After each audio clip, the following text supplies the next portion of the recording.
So I thought I'd give you a bit of a rundown of, I guess, how BurnTheory became BurnTheory, and take you right back to the beginning before we even had opened the first studio.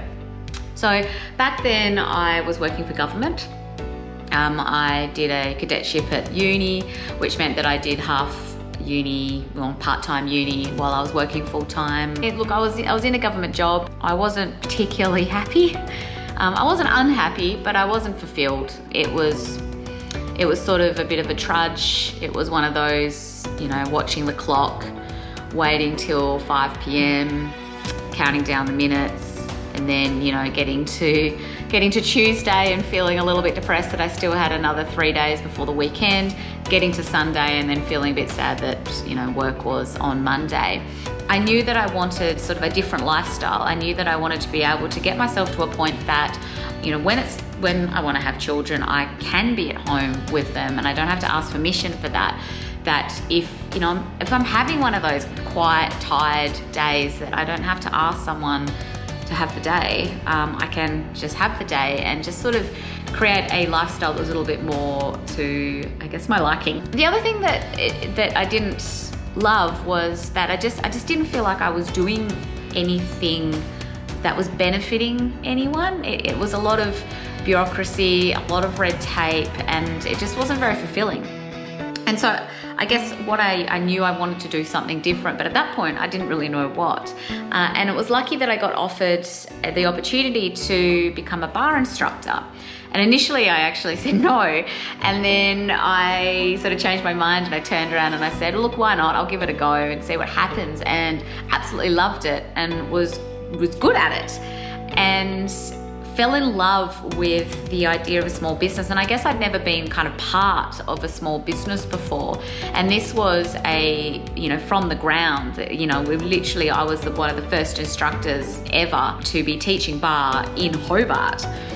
And so it was like this light bulb moment as I sort of grew up with this business and I became more and more involved in the business side of it, that I knew that this was what I wanted to do, and I absolutely loved it. And it sort of blew my mind that you could make a decision and then that's what happens. Your decision is implemented. You don't, have to go through 15 steering committees to make it happen.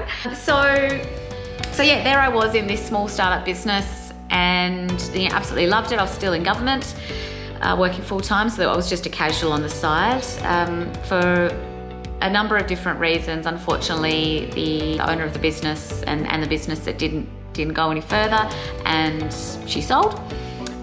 So I was sort of left with this sort of hole, I guess, wondering what I'm going to do, and knowing that I absolutely loved what I was doing before, and I loved this idea of small business, and I loved fitness.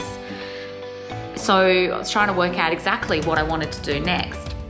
So the next step was I started my own sort of boot camp business, running it out of the back of my car. I had this tiny little hatchback car, and I filled the boot up with a whole bunch of equipment, and I'd drive down to the local oval and run a boot camp on Tuesday and Thursday mornings starting at 6 a.m. So I'd get there in the pitch dark, freezing cold because it's the middle of winter and it's Tasmania, and I would pull all this equipment out of my car and I'd set it up, and my group of amazing ladies would come. I'd put them through their paces. I'd then pack this dirty, muddy, wet equipment back in the boot of my car, and I'd then drive straight to my government job, have a shower there, and then do your standard 8-hour day and then come home. And look, it gave me something to focus on, and I felt like for once I was giving back. I was able to make a connection with these amazing women that had come along to the boot camp and help them with their health and fitness. And as we all know, ultimately when you're healthier, when you're fitter, when that kind of component's thriving in your life, a lot of other components thrive in your life. But it wasn't gonna get me to where I wanted to be in terms of my lifestyle. So it was looking at, okay, what the hell do I do next? And I wanted to have my own studio. I wanted to run my own boutique fitness business.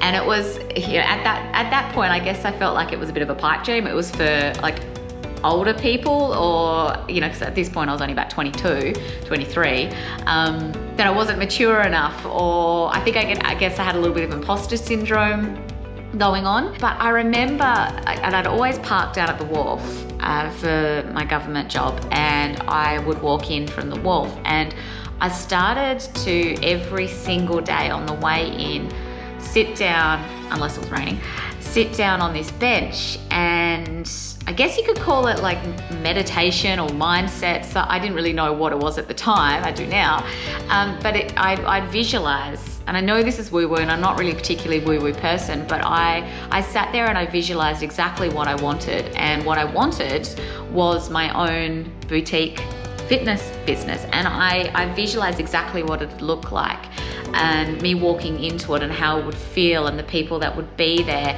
and what I'd be doing around that business as well, what my lifestyle would look like. And I did this consistently every single day for, I don't know how long, but for a while. I'm definitely not one of those people that, you know, if you manifest it, if you think about it, it'll happen. No, you've got to actually do the work to get to the goals and the dreams and the visions that you have. I knew that that was going to be my path moving forward. It's one of those sort of weird things that I can't really explain why I knew, but it felt right and it felt good. So I followed that feeling.